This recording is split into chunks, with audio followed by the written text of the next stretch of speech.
वार्ता के लिए सूचना आएगी तो उसी संबंध में वार्ता के लिए बातचीत हुई है। मतलब कहा, दिल्ली से कहा गया था मुख्यमंत्री से मिलने के लिए। क्या सर अभी जो कयास लगाया जा रहे हैं मंत्रिमंडल विस्तार के, क्या उसको लेके भी चर्चा हुई है? कहा जा रहा है कि आने वाले हफ्ते भर के अंदर मंत्रिमंडल विस्तार हो जाएगा। अभी इस पे कोई चर्चा नहीं है। जब तक दिल्ली नेतृत्व से कोई सूचना नहीं आएगी तब तक उस पर कुछ नहीं हो सकता है।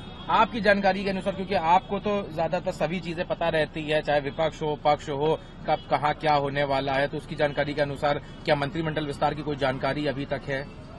देखिए, जब चुनाव का बिगुल बजने के पहले, आचार संहिता लगने के पहले दिल्ली में भी विस्तार हुआ था पिछली बार, और यूपी में भी विस्तार हुआ था।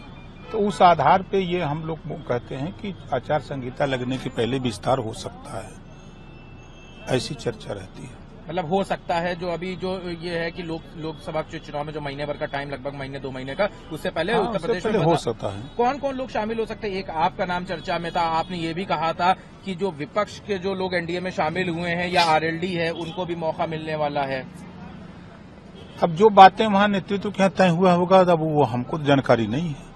वहां से जो सूचना आएगी तो वो सब आपके सामने मिलेगी। एक सवाल और है, अभी जिस तरह से आपने पहले ही बताया था कि समाजवादी पार्टी में क्रॉस वोटिंग होगी, उस पर क्रॉस वोटिंग भी तमाम विधायक उनसे अलग हुए, लेकिन अभी भी समाजवादी पार्टी में कल वो राम दर्शन के लिए गए रामलला की, उन्होंने कहा कि अभी तक उनको मौका नहीं मिला, उनको रोक दिया जाता था, लेकिन अब वो स्वतंत्र हैं, उन्होंने रामलला के दर्शन किए। तो क्या दिक्कत है?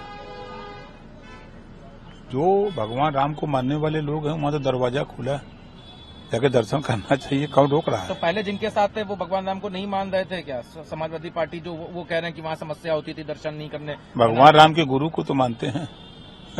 शंकर भगवान की तो पूजा सुने की कार्यालय में की है और मंदिर बनवाने की बात कर रहे हैं सैफई में। तो चाहे राम कहिए, चाहे शंकर भगवान कहिए, चाहे कृष्ण कहिए, सब एक हैं।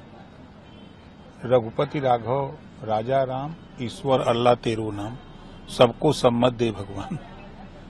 तो सब एक हैं।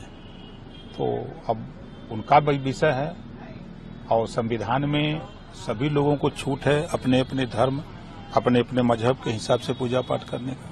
क्या लगता है कि समाजवादी पार्टी में अभी ये जो विधायक हैं, इसके अलावा और भी लोग हैं जो टूटने वाले हैं और इंडिया के साथ आने वाले हैं? धैर्य रखिए।